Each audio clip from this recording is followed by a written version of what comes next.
Laura is the paper. She contributed a paper to the volume that is forthcoming, but that actually doesn't turn out to be the one that she's going to present today, and I'll let her tell you about it. Obviously, the name of it, Modern Socratic Dialogue and Resilient Democracy, Creating a Clearing for an American Bildung. I'm not sure if that's going to be of great interest to those of you who aren't really dedicated to creating an American Bildung, but if we could create a Bildung over here, maybe you guys could create them, wherever you are as well. Laura took her PhD at Southern Illinois University, Carbondale, and has had teaching assignments at Luther College and Gustavus Adolphus over the course of the last 3 or 4 years, but has at the moment and permanently perhaps is at West Texas A&M University in Canyon, Texas, which is just south of Amarillo, and a very interesting and beautiful part of the country, if you ask me. So this is her first year there as assistant professor of philosophy.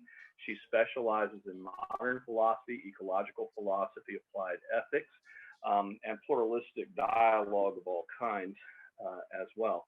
And so she wrote her dissertation on Kant, and Rudy McCreel was on that committee, as was I.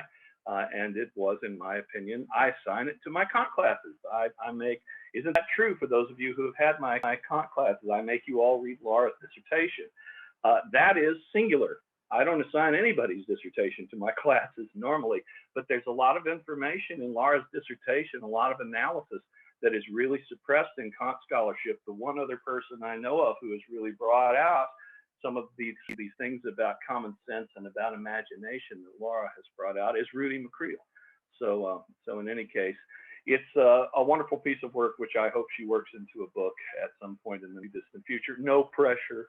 I will someday. Give me 10 years.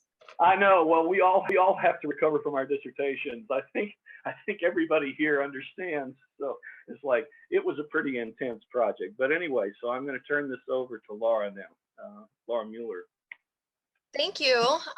First, I want to say thank you all for being here and listening to our papers. I'm actually quite honored to be part of a conference with so many presenters that I've looked up to for a very long time. It's very humbling and very exciting. So this paper is a little bit different. It's definitely more contemporary in context and more focused on practical pedagogy and a little bit less on theory than some of the other papers that we've had the honor of listening to this weekend. It was initially written for the Institute for American Religious and Philosophical Thought. We have an upcoming conference this June, and I think there's some overlap between people in this group and people who participate in the IARPT. So some of you will be having the opportunity to read a much shorter, or to hear a much shorter version of this in a few months. And you also now can skip it because you heard a longer version here. It was also the longer version of this, about twice as long, is in our newest issue of Ethos, which came out maybe a week or two ago. So some of you have also read this because you were forced to, because you were an editor, or you read this because you were just interested in the new edition of Ethos coming out. And also, if anyone is interested on more information, I was recently interviewed for a podcast about this called Humanities on the High Plains, and that episode should be coming out around the end of the month or early May. So I've gotten a lot out of this paper that started as a 9-page conference paper, but like everything gained weight during COVID, so did this. It put on its COVID 20 pages. So Laura, I'm going to put the information for Ethos, which I haven't mentioned all weekend. I'm going to put the link to Ethos. Something like 25% of the people at this conference are associated with this journal, and the editor-in-chief, Przemek Bursztyko, is down there in the bottom of my screen right at the moment. So I'm going to put the in the chat so that everybody knows what you're talking about. Sure. The link to Ethos. Thank you, and also Przemek would be very proud because I actually managed to edit something down by about 20 pages, which many know I really hate doing that. So This is a Modern Socratic Dialogue and Resilient Democracy, creating the clearing for an American Bildung. And because it was initially written for this upcoming conference and the theme was this book called American Eminence by Michael Hogue, it was inspired by American Eminence. So I do mention that a few times as kind of the background for what it means to have a democratic way of life. This paper focuses on 1, resilient democracy as a part of the American tradition of philosophy as a way of life.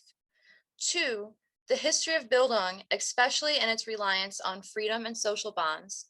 3, American Bildung, crafted through the works of Hogue, Du Bois, Anzaldúa, and other American philosophers, including its contrasts with Germanic Bildung.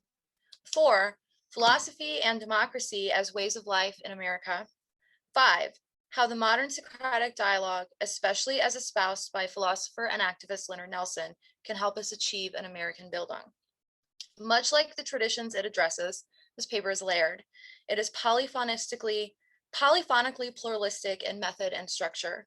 The many voices of this paper are first stratified and folded in together, growing together in difference and unity, just as the voices in a modern Socratic dialogue are meant to do.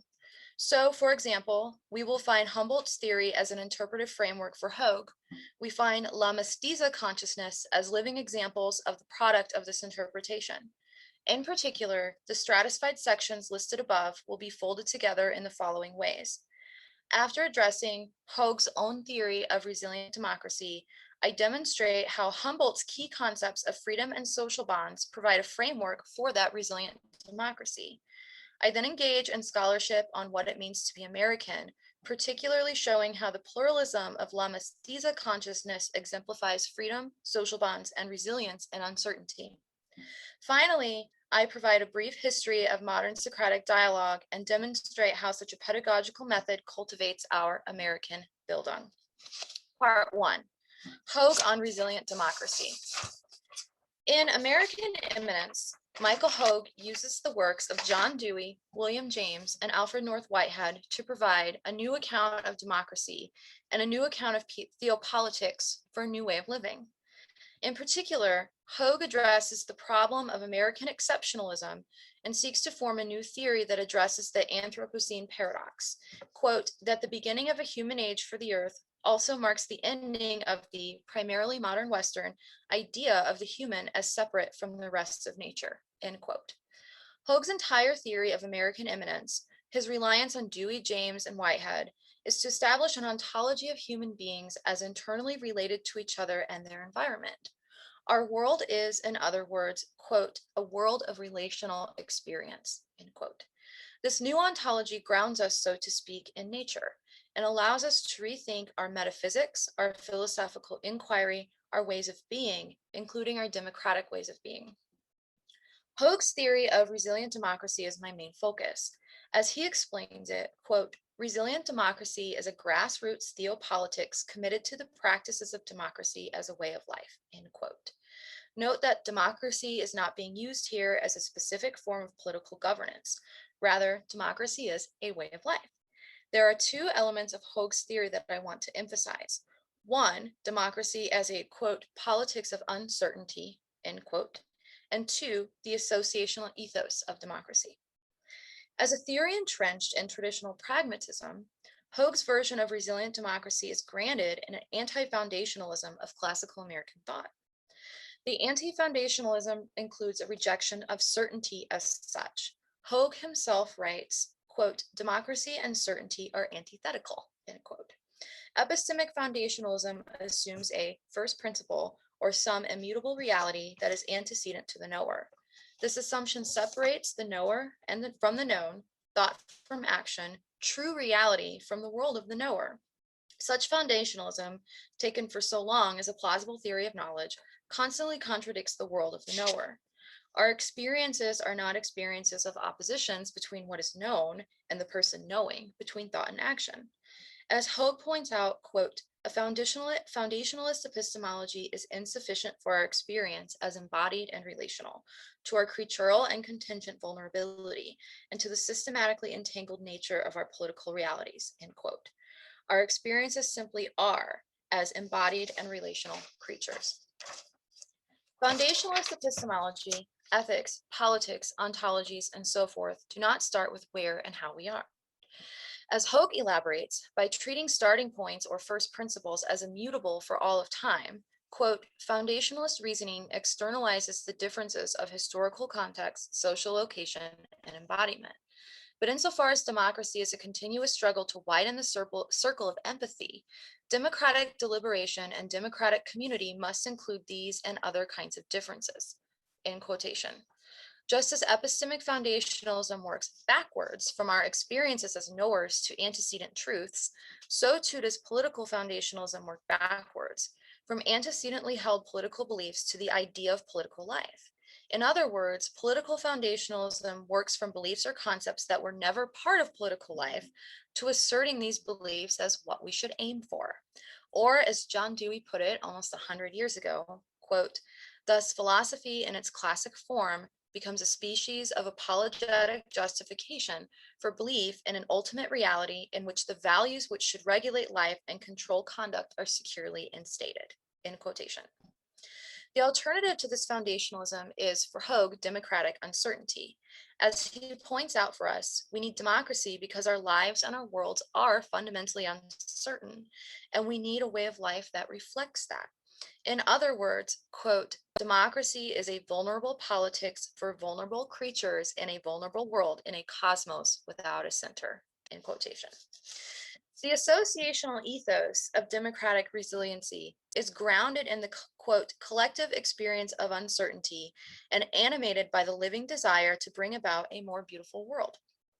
As an ethos of democratic living, however, we must realize that associational ethos is formless, or there is no fixed form for democracy, and association itself is not inherently democratic. Associational ethos is democratic when it requires, at the level of individuals, a responsible share according to the activities of the group to which one belongs, and participating in values the group sustains. At the level of the group, we must liberate the potentialities of members of the group in harmony with common and shared interests. As Hogue states, quote, a democratic ethos encourages people to actively participate in defining a community's purposes and value, and strives to ensure the goods and benefits of the community are equitably enjoyed, end quotation. An associational ethos is democratic when it is empathetic, emancipatory, and equitable. It presumes that individuals have something to contribute to each other and to the whole, that members can be enriched by other members' participation, that empathetic work of identifying and emancipating human capacities is a communal responsibility, and the coordination and equitable enjoyment of interests and goods of common life are an ongoing struggle and a blessing. The ethos of the community reconstructs the reality, rather than receives an antecedent, immutable, capital R, reality. In a resistance to certainty, this ethos stems from an ontological view of the universe as unfinished. And this ethos as a way of life is an ethos that will never be finalized, but always vulnerable. The power of the people, after all, is never fully secure. However, equally important is resilience. Resilience stems from this ontological vulnerability. Complex systems, when they reach a breaking point, seed and fertilize new systems that emerge. For Hogue, democratic resilience is the infinite adaptability of democratic living based on its interrelational vulnerability. My contention is that when cultivating an American Bildung, we must start where we are and not seek some transcendent reality. Our process for the Bildung must reflect the very culture it seeks to cultivate. In this instance, American Bildung, the culture by its very nature is vulnerable, uncertain, and never finalized. An American Bildung is not a struggle for some ideal. Rather, it is in the struggle itself, a self-correcting and resilient vulnerability that is always in process, with no transcendent ideal as its product. Part 2, the cultivation of Bildung. Before the Germans had their Bildung, the Greeks had their paideia, and the Romans had their civitas. And though separated by time, geography, and culture, what Bildung, humanitas, and paideia all share is the idea that individual improvement occurred through education and pointed to the ideal of human perfection that separated us from animals.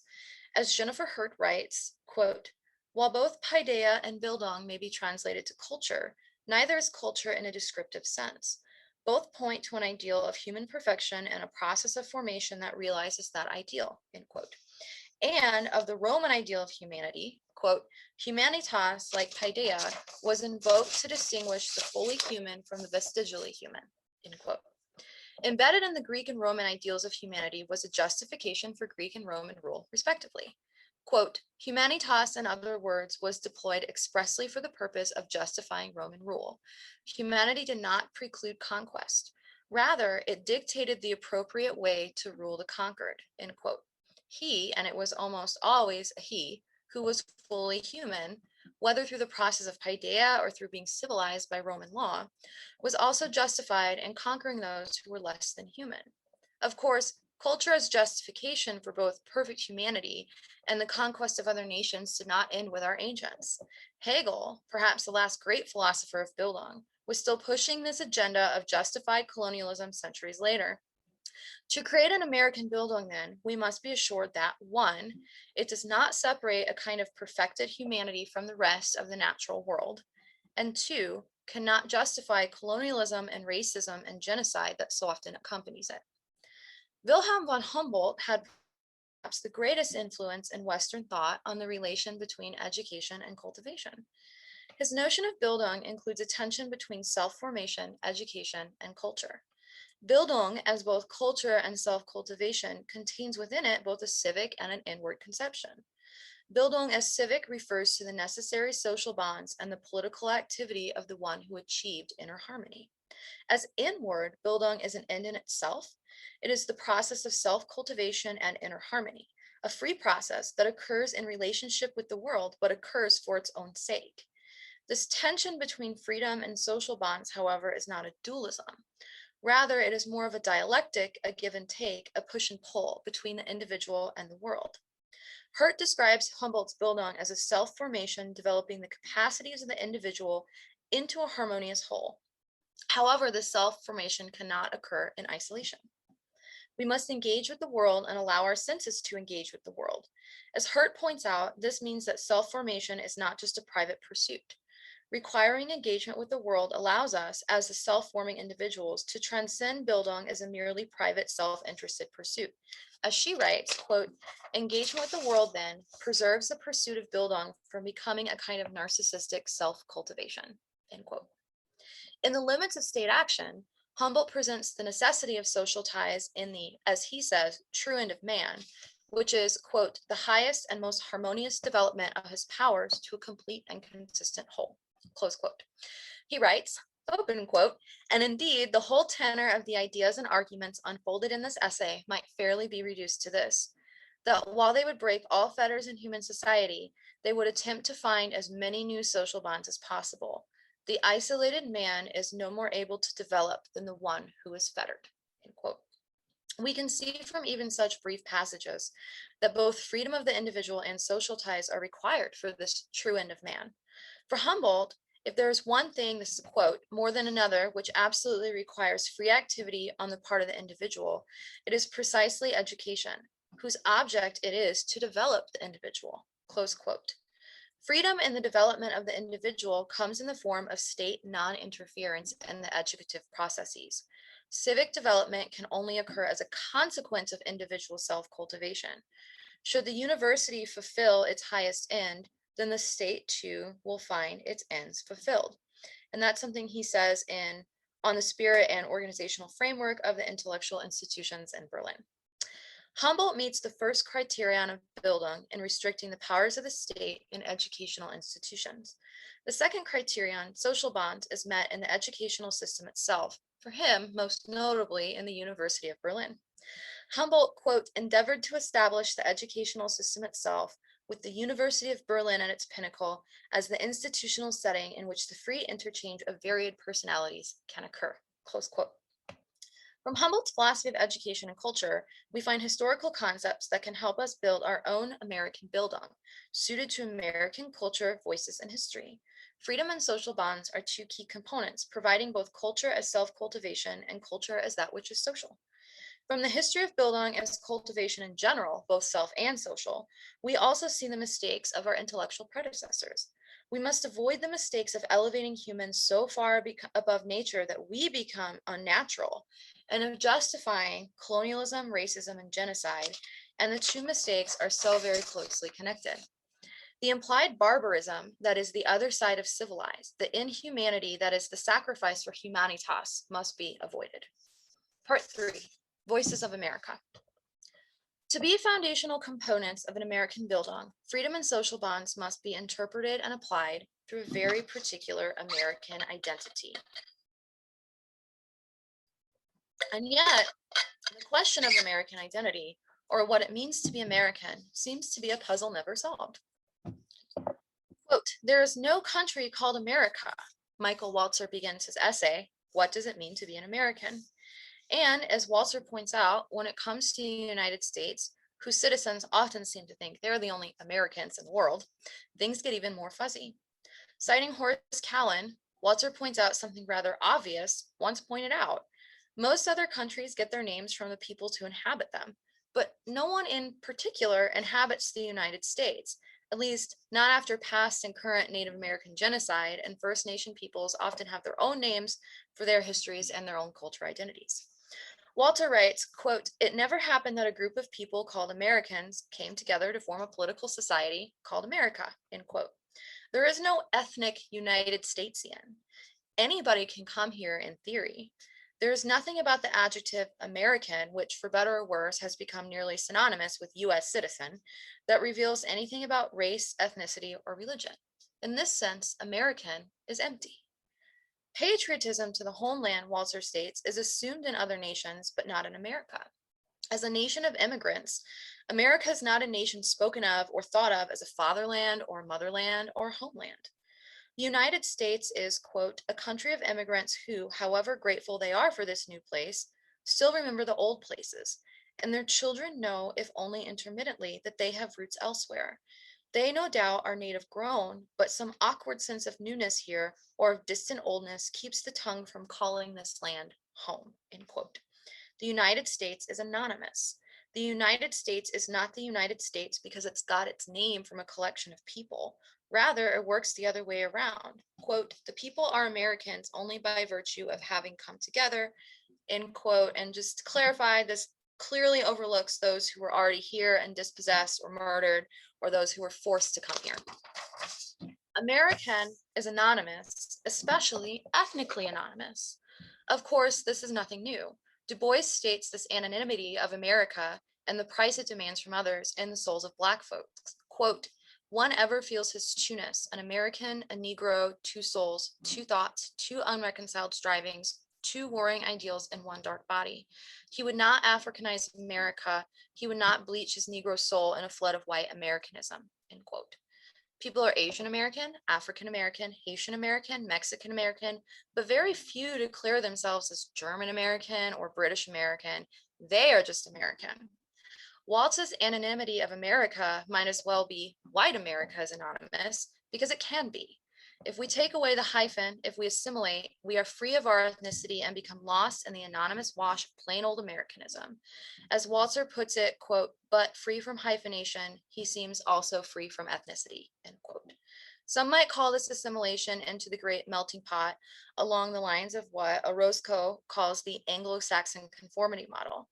He writes, quote, "This model holds that there is a fixed cultural core to the US American national identity, and immigrants who want to live in the United States must leave behind their old world identities and adopt or mimic these new values," end quote. Of course, these values to be mimicked were Anglo-Saxon customs and traditions. This melting pot dream is a barely veiled white supremacist nightmare. Lest we risk misinterpretation here. Assimilationist ideas suggest a racial group is temporarily inferior, and that the dominant group, once they take the inferior group into the fold, will save them. And just to interrupt myself, I just read this morning that Marjorie Taylor Greene, Matt Gaetz, and Paul Gozer are organizing an America First caucus, which they want to emphasize valuing Anglo-Saxon American ideals from culture, from aesthetics to architecture to education. And part of their caucus platform is that schools are indoctrinating children to be against the assimilationist platform. So this has been coming through very strongly in the past few years in America, and apparently they're now forming a caucus based around cultural assimilation. This brief look at Walzer's article reveals just how complicated the question of what it means to be American is. But to craft an American Bildung, we have to be aware of what is so very American about it. So let us identify some of the problems we must address so we can avoid them in a different account of American. 1. An account of American culture cannot rely on any melting pot or assimilationist ideology. 2. An account of American culture must not be teleological in a traditional sense. This does not mean that American culture or thought does not have hope for progress. The distinction I am making here between a final end that is seen as an antecedent cause for culture, an end to which growth is merely a means, and the process or growth itself as the final end.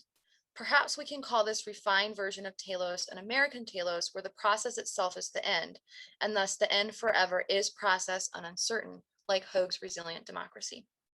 3. The American telos cannot be based on achieving some national culture or ethnic fulfillment. There is no ethnic core to America. As Walzer points out, America has no singular national destiny. To be American is finally to know that and to be more or less content with it. Ultimately, in his article, Walzer commits to Americanist pluralism. When writing of him, Jackie Cagley writes, quote, Michael Walzer in his essay, What It Means to Be an American, also sees America in terms of an irreducible pluralism, an association of citizens, a union of ethnic, racial, and religious groups, individuals and groups with varying identities, and the freedom to choose which aspect of their identity they wish to emphasize in what context and for what purpose. However, Walzer also argues that the adjective American is a political one that emphasizes generosity, tolerance, and accommodation, allowing for the survival and the enhancement and flourishing of manyness, end quote. American culture, if it cannot rest on an assimilationist melting pot ideology, rests instead on cultural pluralism. One need not sacrifice who they were or who their families were in order to be an American. On the contrary, quote, on the pluralist view, Americans are allowed to remember who and what they were and to insist also on what else they are, end quote. Take, for example, the words and works of Gloria Anzaldúa, renowned American author, poet, and philosopher. In Borderlands La Frontera, Anzaldúa explores the existence of La Mestiza, who is, open quote, torn between ways, a mixed breed, and in a state of perpetual transition. This borderland state of La Mestiza gives way to a new consciousness. La Mestiza, product of the borderlands, quote, has discovered that she can't hold concepts of ideas in rigid boundaries. The borders and walls that are supposed to keep undesirable ideas out are entrenched in habits and patterns of behavior.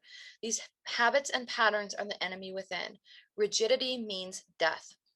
As such, La Mestiza copes by developing a tolerance for contradictions, a tolerance for ambiguity. Consider again Du Bois's double consciousness. One cannot be both an American and a Black man. The two cannot be reconciled in the dark body, as he says, and are always at war. The body is the battleground for the clashing identities. For Du Bois's struggle to end, he would have to melt in the pot. The hyphen in African American would have to dissolve along with everything to the left of it. But per Walzer's pluralist apologia, one not need choose between either side of the hyphen. One can be both Black and American. One can be Chicano, Anglo, Asian, Indio at once. The melting pot becomes a farce. As Anzaldúa writes, quote, they'd like to think I have melted in the pot, but I haven't, we haven't, end quote. As an unfinished, mixed, and borderlands consciousness that equally embraces all sides of however many hyphens there are, La Mestiza consciousness is the future, quote, because the future depends on the breaking down of paradigms. It depends on the straddling of two or more cultures. The work of Mestiza consciousness is to break down the subject-object duality that keeps her a prisoner and to show how duality is transcended, end quote. As a consciousness and a creation of culture, La Mestiza consciousness uproots dualities, including the dualities that lead to the painful and dangerous double consciousness, and the dualities that lead to a demand for assimilation to be a true American.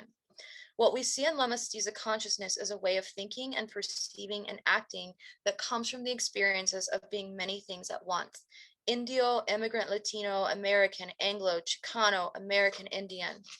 This is resilience that, through the social bonds forged in a shared struggle, brings about a new epistemology of self-rooted experience, as opposed to using experience to fit into antecedent concepts, and provides, quote, a new story to explain the world and our participation in it, a new value system with images and symbols that connect us to each other and the planet, end quote.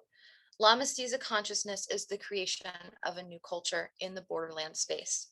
Part 4, creating the clearing. An American Bildung is democracy as a way of life, an associational ethos grounded in the experience of uncertainty, an association that is empathetic, emancipatory, and equitable, assuming that each member of the association can be enriched by other members. It must be founded in the pluralism of American experiences and identity, a non-dualistic identity exemplified by works such as Gloria Anzaldúa's.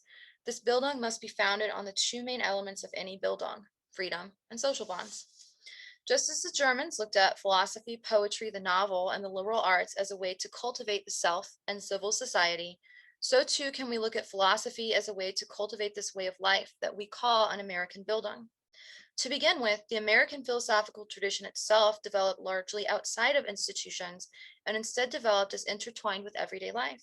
Philosophy has historically been a part of American life.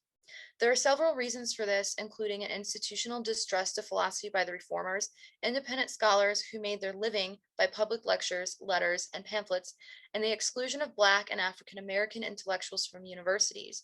These intellectuals thus created their own institution in churches, libraries, and lodges. And this is from Ken Sticker's work, Practicing Philosophy and the Experience of Living. The development of our philosophical tradition outside of institutions is uniquely American, and so too will freedom and social bonds be uniquely American, as will the method of education to cultivate the self and culture be unique to our situation. Focusing on African American philosophy, which, as stated, primarily developed outside of academic institutions and from and with struggles of experience, Ken Sticker shows us what such philosophical traditions can teach us about philosophy as a way of life. He writes, block quotes, "They were especially well situated to observe what habits are necessary for philosophy to be a way of life, embedded in the fabric of everyday existence and not merely a subject for detached abstract study. Among the qualities that they teach us need to be habituated into a philosophical way of life are 1, the systematic incorporation of marginalized perspectives into public inquiry, and with that 2, the ability to listen, especially to marginalized voices," end quote. Indeed, the associational ethos of a resilient, uncertain democracy must incorporate marginalized voices to avoid the white supremacist-based melting pot anonymity. Quote, "It is the wretched of the earth who, in speaking from their suffering, are most qualified to articulate the problem of the publics," end quote. As Stickers points out, not all suffer equally from public problems. Any democratic ethos we seek to cultivate must be founded in the struggles of experience rather than any antecedent ideal, and so we must seek out and listen to those who struggle the most. Recall Hogue's criteria for a democratic ethos. It must be empathetic, emancipatory, and equitable. A democratic ethos must, quote, "ensure that the goods and benefits of the community are equitably enjoyed," end quote. If goods and benefits are only enjoyed by some, if some groups are suffering more from public problems, then our ethos is none of the 3 E's. One way that we can cultivate such empathy through freedom and social bonds is through modern Socratic dialogue, or, as I will say, MSD from now on. Just as Humboldt, along with others in the Bildungs tradition such as Kant, Goethe, and Herder, saw education as a way toward self-cultivation, so too do Americanists in the philosophical tradition. For Dewey, a society with democratic forms of associated life must, quote, "have a type of education which gives individuals a personal interest in social relationships," end quote. Dewey's critique of traditional educational styles reveal his view on the relationship between education and democratic culture. Merely lecturing facts and providing exams encourages students to focus only on their individual needs, rather than cultivating a social spirit. In Democracy and Education, Dewey describes democracy as an associated mode of living in which each has an interest in the actions of others, for the actions of others, quote, "give point and direction to his own," and vice versa. This is, quote, equivalent to the breaking down of those barriers of class, race, and national territory, which kept men from perceiving the full import of their activity, close quote. Traditional education, which lends itself to individualism and selfishness rather than the social spirit and common bonds, cannot accomplish the goals of democratic living.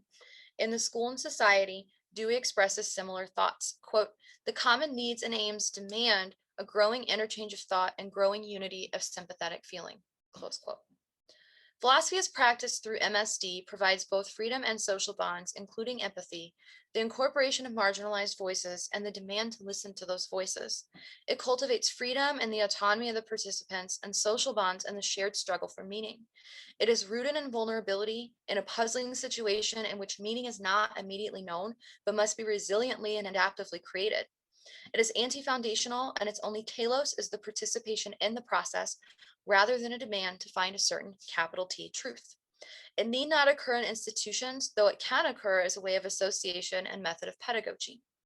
Amending Leonard Nelson's version of MSD with feminist thinking, such as Lori Gruen's oppositional community, and contemporary practitioners of the discipline, we can see how MSD as a pedagogical tool creates the clearing for the cultivation of our new American Bildung.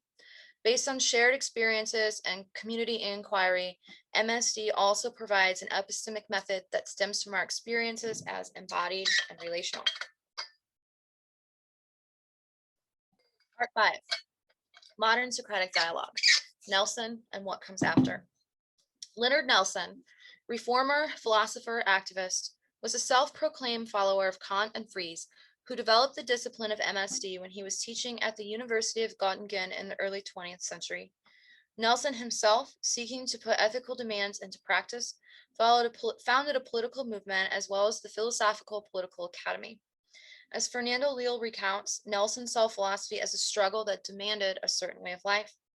Much like other philosophical living traditions, Nelson's groups, according to Leal, engaged in spiritual exercises, particularly in the form of MSDs. While the dialogue of Nelson has changed somewhat in the past century, and it was amended by his student Gustav Heckmann for teacher training particularly, there are 9 core points that remain relatively untouched. They are, in short, 1, the group must be small, 6 to 10 people, and include a facilitator who is not a participant. Participants must not fall into a free association of ideas. 2, the dialogue is mainly concerned with ethical values, struggles, or dilemmas, and no expertise is needed. 3, the dialogues are open-ended. No particular truth or result is expected. The main goal is that each participant understands at all times what is being said. 4, people must not quote authorities, feign hypothetical situations, or speculate about possibilities. The examples given must be lived and closed experiences. 5, the dialogues must not be about defining words such as what is X. While doing so helps the dialogue, the main goal is to find what we care for, why we should care for it, and what sort of life we should live. 6, the dialogues are in depth and not a battle of wits. 7, the dialogues must be free of jargon. No special expertise is needed or welcome. Participants must express themselves as clearly as possible and be able to explain everything they say to the group. 8, the ultimate purpose of the dialogue is to allow for self-transformation, to understand and strengthen one's own ideals and convictions, and to change one's own life and the condition of the world. 9, the dialogue presupposes that the truth about questions can be found by this method. And this particular point draws on Nelson's Kantian proclivities regarding a priori knowledge. But for American Bildung purposes, we can extract MSD from this Nelsonian framework and ponder the method as a way to create intersubjective truths by a community. Perhaps many elements of these 9 core points already seem to work well with the American tradition of philosophy and living, particularly the ethos of a resilient democracy. For example, self-transformation, starting with lived experiences, a reliance on clarity rather than authority or jargon, all speak to a way of life that is concerned with how we should live, and the truths that stem from the discussion are discovered through experience rather than sought outside of experience as something antecedent. A discussion among MSD facilitators, researchers, and advocates, Joss Kessels and Dieter Krohn, further provides clear links between MSD and the American Bildung that has been developed. When speaking of the experience of MSD, referred to by them as SD, Crone states that, quote, the SD or Socratic dialogue, which is based on concrete experience, really concerns the whole person and not just the intellect, and that SD through this can even change a person if he or she takes seriously what is gained, end quote. While Kessels discusses the surprising difficulty of the activity, he states, quote, and I was amazed by the amount of difficulties, the difficulty of understanding someone else, but also the difficulty of understanding yourself, because you lose that certainty, end quote. Without some immutable reality to rely upon, we do lose that certainty. We have only this vulnerable, concrete experience. As a counterweight to that vulnerability, though, we've also found resiliency. Democratic living is an adaptive and complex way of life in which new patterns of understanding, interpretation, and even consciousness, such as la mestiza consciousness or the proyecto histórico, which stems from shared cotidiano, emerge. Furthermore, with no immutable reality that we are trying to discover, we find that the very process of MSD is the goal. As Kessel states, quote, because what you are after is what you are doing already. That's the only thing, end quote. Concrete experience is, as already stated, one of the 9 key elements of an MSD. However, concrete experience does not mean here merely subjective and isolated. Rather, recall, after all, that MSD is being used here as an educational method to develop an American Bildung, which is both self and civic cultivation. And this Bildung is a certain kind of associational ethos, a democratic way of living that is embedded in relationships and stems from a collective experience of uncertainty. The concrete experiences then are shared with one another in order to find a common truth or common truths. Kessel states, quote, what we are after is a sensus communis, a common sense. So it is not only a private experience or a private thing. You are doing that as a group. What we are doing in SD in a systematic way is trying to understand one another. How do you think or feel, and how does that relate to me? End quote. While Crone efficiently adds, quote, truth is always truth for the people who come together, end quote. Social bonds, in other words, are required in order for the uncertainty to gain resiliency and to find this intersubjective truth. Nelson's own words on his version of the Socratic dialogue help explicate how autonomy is cultivated in the exercise. Nelson opens his lecture, The Socratic Method, by defining what the eponymous method is and what it seeks to accomplish. He stated, quote, the Socratic method then is the art of teaching not philosophy, but philosophizing, the art of not teaching about philosophers, but of making philosophers of the students, end quote. For Nelson, the pressures applied by the method of Socratic dialogue forced minds to freedom. He stated, quote, only persistent pressure to speak one's mind, to meet every counter question, to state the reasons for every assertion transforms the power of that allure of listening to lectures into irresistible compulsion. This art of forcing minds to freedom constitutes the first secret of the Socratic method, close quote. Reminiscent of Kant, Nelson repeats Kant's own paradox. How can one be forced to freedom? He writes, quote, how can we affect a person by outside influences so that he will not permit himself to be affected by outside influences, end quote. And he states, we must resolve this paradox or abandon the task of education, end quote. However, the human mind is always affected by outside influences, whether these influences are teaching or determinants or stimulations that sway the mind to accept one judgment over another. For Nelson, the pressure to autonomous thinking that the Socratic dialogue provides also, quote, weakens any influences that prohibit philosophical growth and comprehension and reinforces any influences that promote it, close quote. For example, as we saw from Leal's summary of Nelson's 9 core elements of the Socratic dialogue, one must not appeal to authority, but rather can appeal only to one's own lived experience. Now we can see why. Established authority on any subject is an external influence. While that authority itself is not bad, one must learn to think on one's own and weaken the reliance one has on other voices. On the other hand, working together with the external influences of dialogue, participants encourages one's own autonomy as the participant is being encouraged by others to think for herself. As we know, MSD takes place between 6 and 10 participants who appeal only to their own lived experiences. The topics they are discussing must have significance to the group.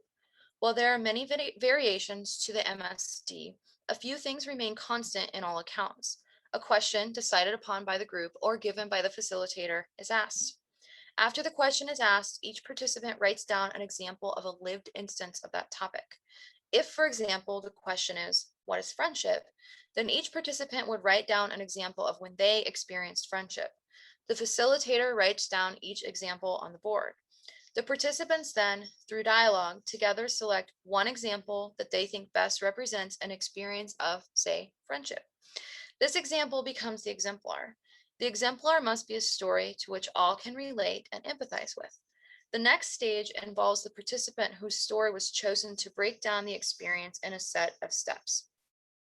Bernard Roy writes, when speaking of this, quote, if friendship is the topic, the participant may describe a series of consecutive events that led him to the rationalization that he was experiencing friendship. The other participants are then encouraged by the facilitator to ask as many clarifying and interpretive questions to the author of the exemplar as are needed for all of them to empathize with the experience. The more sincere the empathy is, the more successful the dialogue will be, close quote. This is an arduous process, though eventually this stage too comes to an end. Everyone will eventually agree that friendship occurred at a particular moment. This is the consensus phase and is crucial. Consensus is not compromise. Everyone must be in agreement. In the final stage, participants each give reasons why the core statement represents the spirit of the question. They might write their answers as X is P because. Often this final stage is not reached, but, quote, it does not always matter if the final stage of the dialogue is not reached, because what happens as a result of the process is often just as important as what happens when you reach a conclusion. Indeed, it can be said that the process is more important than the content, end quote. The empathy cultivated is vital to the MSD process. Participants must be able to empathize and connect with the exemplar, not just reach compromise for the sake of efficiency. Such empathy can help us avoid hierarchical thinking in regards to humanity. As stated earlier in this article, the Roman and Greek notions of humanitas and paideia, respectively, were invoked to separate the perfected human from the vestigially human. The vestigial human can be animals, nature, women, or those of varying races, religions, and social classes. The later Germanic tradition of Bildung, much like its ancient predecessors, often used the notion of self-formation to contrast their own culture, white, European, with those who were unformed or less human in some way. In other words, self-cultivation and civic cultivation were used to justify colonialism and the atrocities that accompanied it. However, the more voices we allow into our MSDs, the more empathy we will cultivate and the less likely this is to happen. A diversity of voices is required for our American MSD. One example of a dialogue that must include a diversity of voices is the feminist community of opposition as discussed by Lori Gruen. If viewed as a required part of MSD, this kind of community allows us to avoid the mistakes of separating the human from the vestigially human, thus avoiding the heinous actions of previous philosophers and colonizers.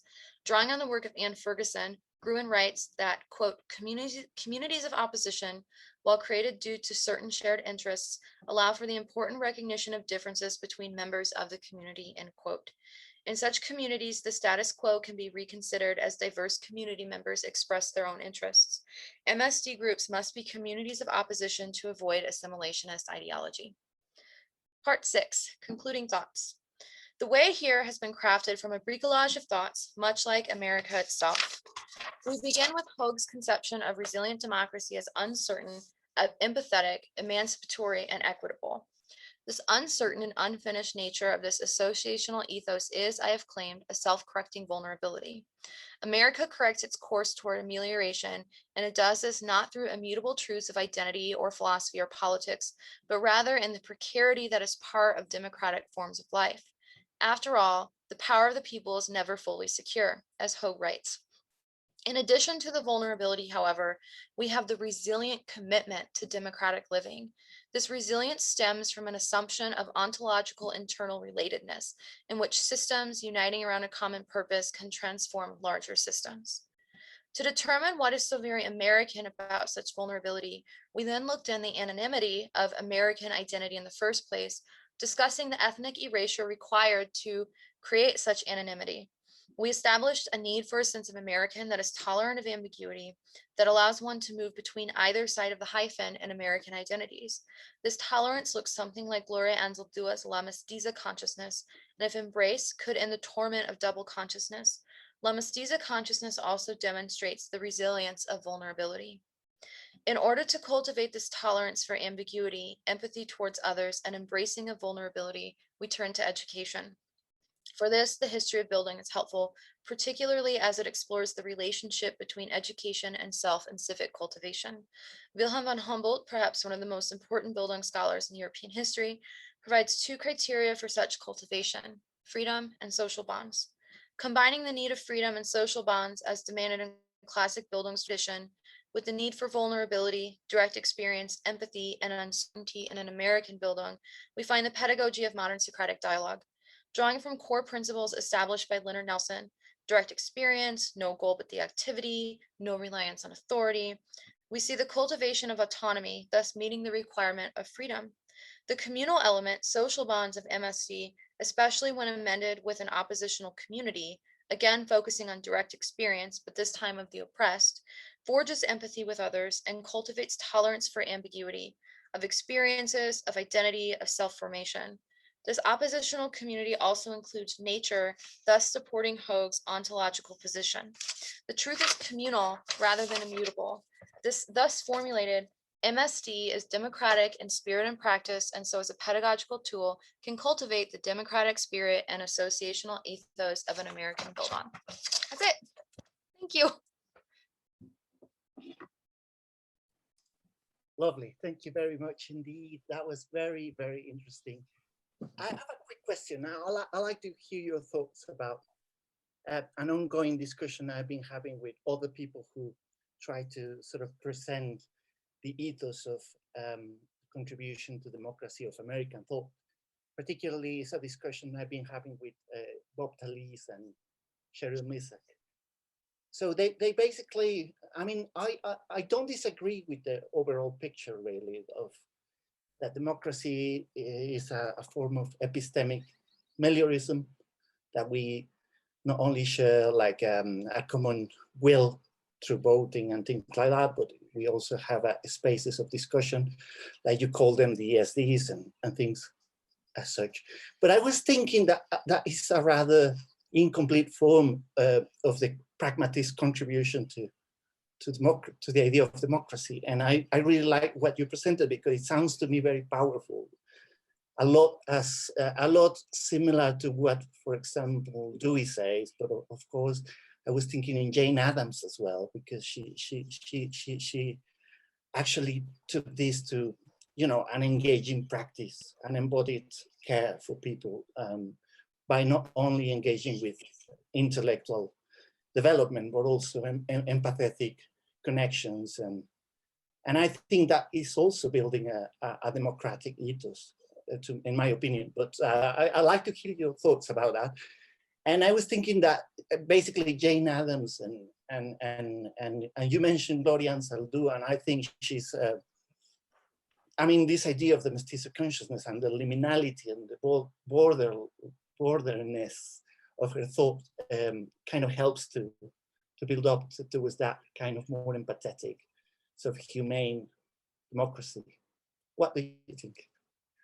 What exactly is your question? Because my question is it part of your claim that we need a more sort of comprehensive sense of democracy by, you know, offering the MSD as a sort of way of pushing towards that? So I think that, like, I'm not a scholar or an expert in American pragmatism. You don't escape Carbondale without learning about it, though. But one of the things I really like about the classical pragmatic conceptions of democracy is that it's very adaptable, right? It is vulnerable and it is uncertain, and it uses that uncertainty to create something. And that's why I really like using Anzaldúa. And in the longer version, I also use Isasi Diaz, right, and her conceptions of this shared struggle. And I think because this pragmatic notion of democracy is so adaptable, it's based on melioration, right, that it demands a certain order that matches its end, right? The order has to match its end. That's something that Dewey says. So if our end is going to be a kind of democracy that includes the, the explosive diversity that's been happening in the United States now, especially with borderlands and liminal thinking and identity, then our method for doing that is also going to have to include those thinkers. So in that way, yes, I do think it's expanding, but I think it's built into this conception that it must expand, that it must get better. Does that make sense? A lot, yeah. Thanks a lot. Cheers. Other people looking for, I have to kind of look on two screens because we can't. Randy, go ahead. It seemed to me that you were coming very close to saying, about 2/3 of the way through, that teachers and students have to be friends. You almost said it.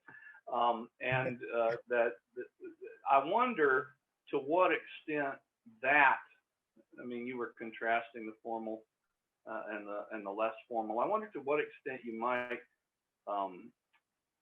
say just a little bit more about that. And I'm thinking in particular about Freire and the idea of student teachers and teacher students as a way that I'm uncomfortable with the idea that we should be friends in the sense of friends of utility or friends of pleasure. If you go back to Aristotle's way of talking about friends, and I'm just trying to figure out what kind of friends I might comfortably be. I can't stand formalism in teacher-student relationship. On the other hand, I can't exactly see. I mean, it takes an awful long time to become true friends with somebody, and I don't think I ever bought the Aristotelian conception of the true friend as a second self anyway. I think difference is way more important than he does. And so anyway, then I was thinking, maybe she'd say something about Freire. It's in the longer version, actually. I have a whole section on Freire and Miles Horton and Ella Baker. So you'll have to read the Ethos version, Randy. But I do think that's a really good question. I've been thinking for a couple months now. I actually really want to write an article about friendship in the classroom and what that means. So I don't have an answer, but it is something that has been knocking around in my head for about a year now. Maybe that's a summer project. But I think it's complicated, right? Because especially when you teach undergrads, it's really hard to cultivate like some kind of friendship with students. There has to be a boundary, even if it's not the strict formalism, which I also hate the hierarchies and the strict formalism of teaching. So I think of this, just kind of thinking out loud. I think of this essay by Andrew Sullivan where he talks about friendship.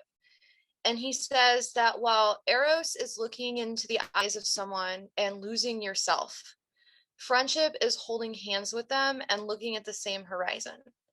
And I wonder if that's a good place to start when we're talking about this kind of MSD is we have this shared horizon, right? We have the communal values and the struggles that we're trying to identify, an intersubjective truth.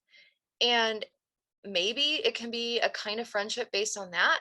I'm not really sure. Like I said, it's something I've been thinking about for quite some time, but I haven't developed anything out of it yet. You're going to hit dangerously on spiritual things, which I know you just love. So I was giggling because we should do promotion for Ethos. If you haven't, both Ethos and the edited collection, if you are curious for the longer versions, they either are available or will be available. So I should remind everyone of that. Randy, excuse me. Many compliments. I have problems because my English is not perfect. Then I can understand only general ideas. Anyway, I'm very interested to your paper because I think that the problem of democracy today is very important all over the world. I am a theorist of education. I want to ask you a question. In Europe, there is a deepening of the concept of democracy in the school, in the society, and there is this other concept, inclusive society, inclusive school. And probably it derives also, in my opinion, from John Dewey's theory of education. It affirms this conception that we must have two possibilities to develop democracy. The first possibility is to give to each individual the possibility to develop his embedded powers. And this is Dewey's ideas. The second principle is to construct good relationship between the individuals. And I think this is a complex question. Do you think that this idea of inclusive society, inclusive education, inclusive school can overcome the idea of democracy, and I think of the creativity in the school and in society, in your opinion? Are you asking if, like, are you indicating that inclusive schools are at cross purposes with democracy? Yes, yes. The inclusive school is a deepening of democracy, education of democratic school, I think. Mm-hmm. What do you think about that? There is a difference, in your opinion, between inclusivity and democracy? I think, yes, I think that inclusivity is part of democracy. Why? Well, I think that, you know, going from one of the things that Dewey says, we have to construct good relations between individuals. He says that this democratic form of life, which is cultivated through education, allows us to see how we enrich each other's lives, how our doings and undergoings are affected by and affect other people's doings and undergoings.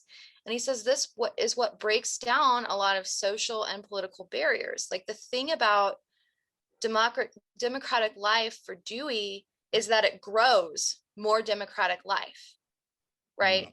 So you can have, like, I think he uses an example of thieves or bank robbers. And he says you can have a group of bank robbers who superficially seem to live democratically, but what they are doing is hurting other groups. So their values cannot be expanded into other group values. They do not have a good association. So one of the things that I think we have to look for in democracy is not only inclusivity, in the sense that we are breaking down these political and social barriers, but we do have to ask who we are including, right? We don't have to include people who are hateful, people who are thieves and who hurt other people. So I don't think that inclusivity means anyone and everyone, right? But I do think that the kind of inclusivity that grows these kinds of relations is something that's part of democratic living. The debate in Europe is quite different.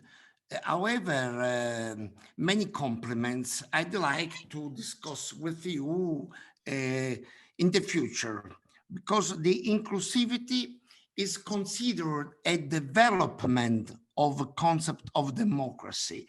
And in my opinion, this idea depends on Dewey conception of democracy, because only in Dewey, I think, there is this connection between pragmatism and democracy. I don't think it's possible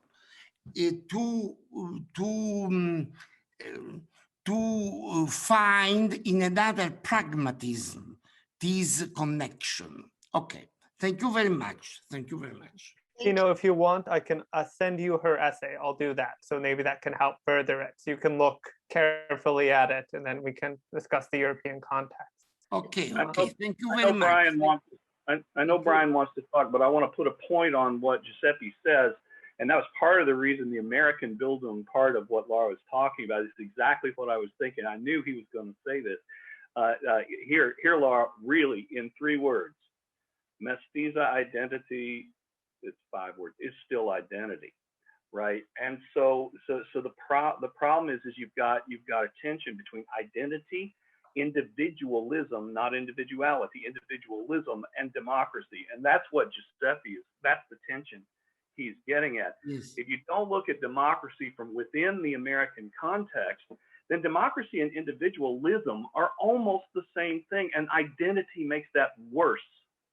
Okay. In Europe, it makes it worse. Okay. Yeah. We can organize a conference about this. Yeah, maybe a conference discussion. But we actually have we do have a good amount of time now. So Laura, if you do want to respond, if you have any initial thoughts, we have you were the one who finished properly.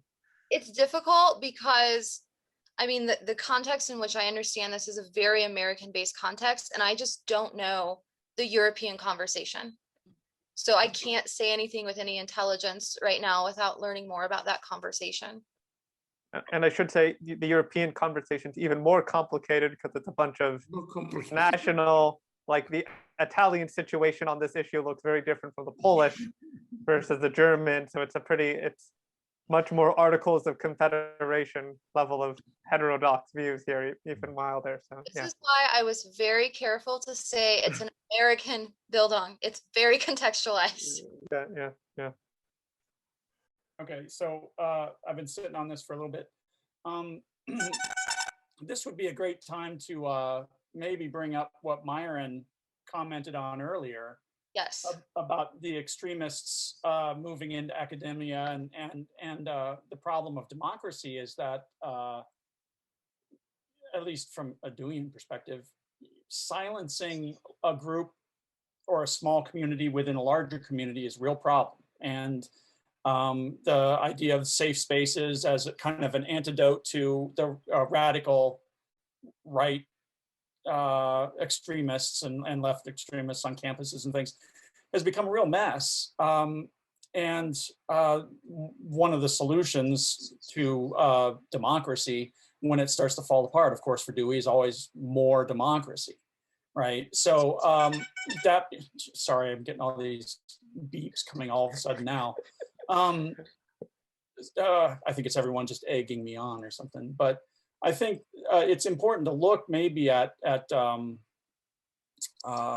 what this, maybe it's sort of like what we were just discussing. One of the problems of democracy is that inclusiveness creates exclusiveness when you are looking at groups within groups, right? I mean, it's a community as a whole in democracy, but there are communities within communities, right? There's subcultures and countercultures and all kinds of things going on that makes it a really messy problem. I just wanted to throw out that observation and kind of bring in what Myron was commenting on in the sidebar earlier. Yeah, I saw Myron's question right before I started reading, and I thought it was actually a really good question for this paper, right? He says, how would you consult those gripped by the urge to make an exit from reality, to those hungry for fantasy, conspiracy theories, and fetishes for alternative reality? God, I love your writing so much, by the way, Myron. It's always so expressive. And I think that, I mean, it is this question, right? Like, well, these, like Marjorie Taylor Greene is trying to make an America First caucus based entirely on white supremacist values. That's happening right now in America. So it's like she's living in a completely different world along with Matt Gaetz and Paul Gozer and all these other people. Like, how do we deal with them? Because 35 mass shootings in a month. Yeah, and it's like, if we exclude them, are we being democratic, right? Like, what do we do with the hateful, intolerant people that are really harmful to our democratic ethos? But are we defeating ourselves by excluding them? I think one of the problems is we're living in completely different worlds. Like, we don't have a shared reality anymore. I was watching this documentary on American Netflix called The Social Dilemma.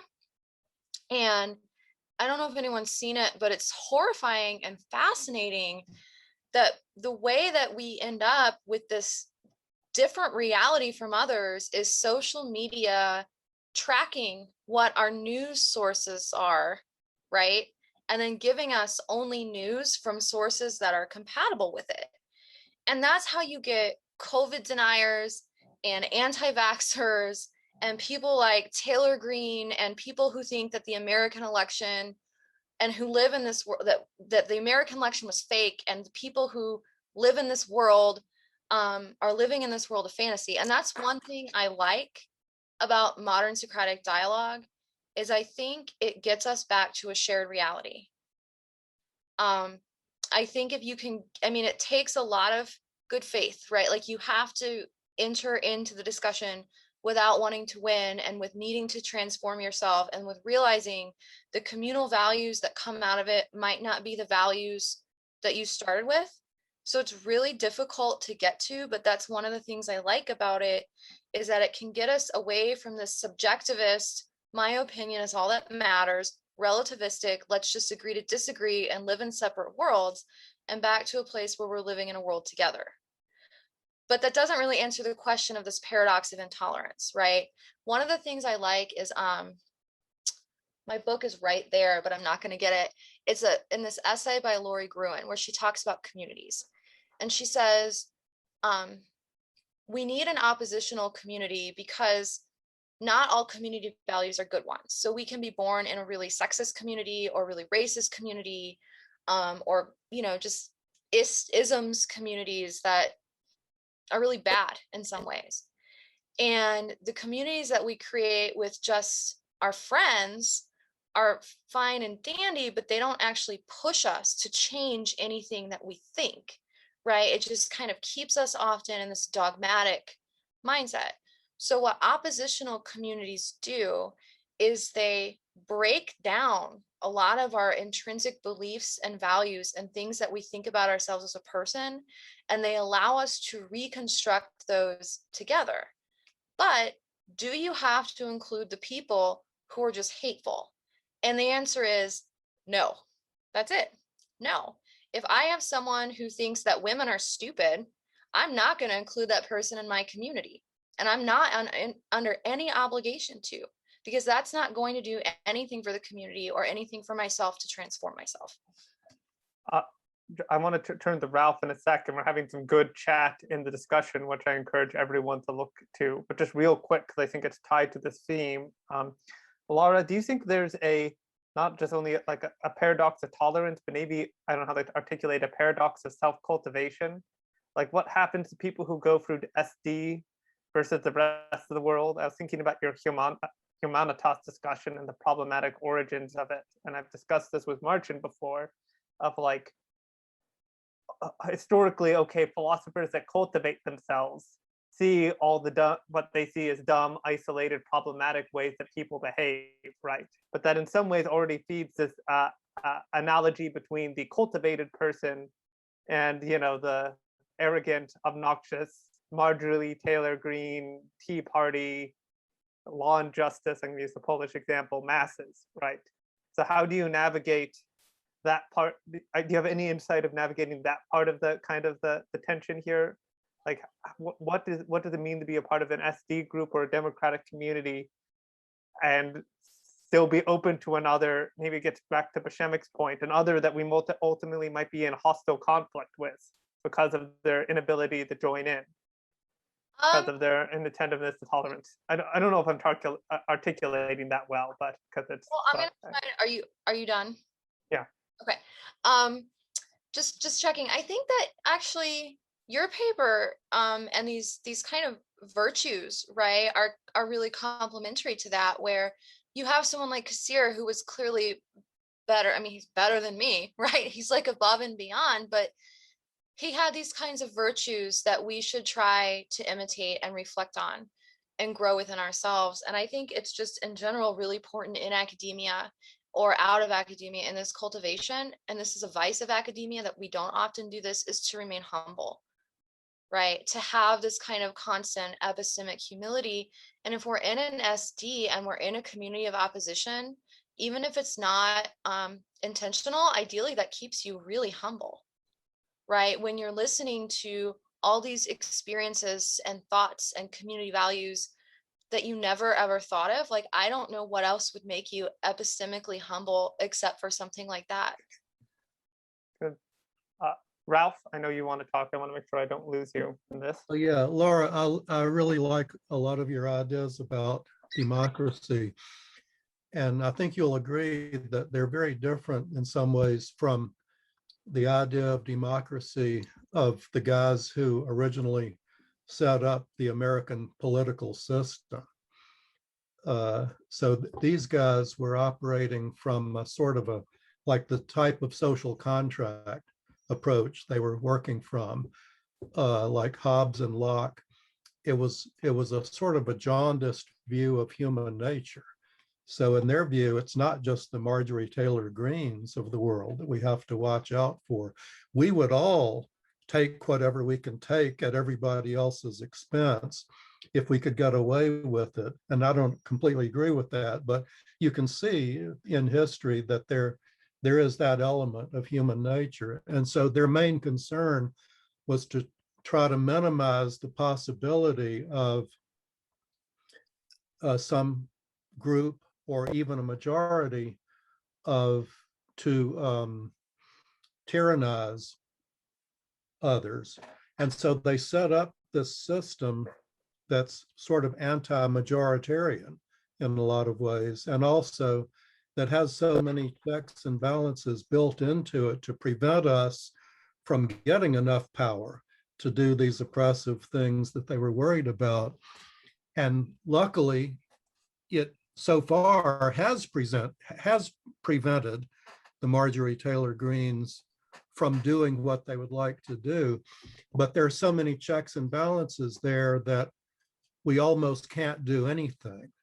I mean, we can't even provide health insurance for our people, as almost all other developed countries have done.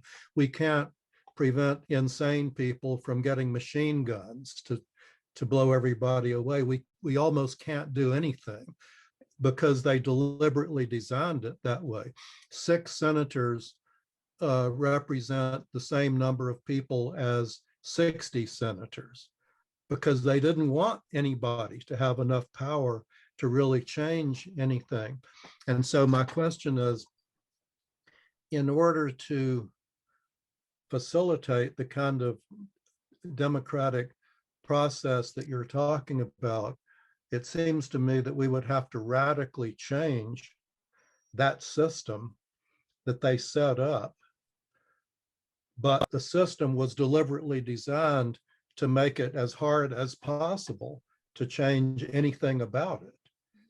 I mean, you can't even, I mean, it's almost impossible to do any kind of constitutional amendment. The requirements for that are so elaborate that you almost can't do it. So how do you change a system that is deliberately designed not to be changed? That's my question. I think that's a really good question. I'm not a political philosopher, and this paper particularly is not about democracy as a political form. It's not about American political democracy. That's why democracy is a way of life, which is more of a social and cultural element, not particularly the political element. But I can give you a partial answer, which is in Michael Hogue's book, American Eminence, one of the things that he really presses is that this kind of ontological relatedness, this kind of democratic ethos is also the foundation for grassroots organizations, right? He says it's a theopolitics, which is still a little confusing to me, but it's grassroots organizations. And a lot of, in America, as I'm sure you know, a lot of our grassroots or locally started organizations were actually based on community dialogues, right? So like a lot of the civil rights movements, community dialogues, even, you know, Paulo Freire in Brazil, that came out of this praxis, this kind of educational community dialogue. Miles Horton at the Highlander Folk School. They did a lot for labor unions and workers' rights, and all of those came out of community dialogues. The Highlander Folk School trained a lot of civil rights activists like Rosa Parks. I think even King Jr. went there. Ella Baker was there getting trained.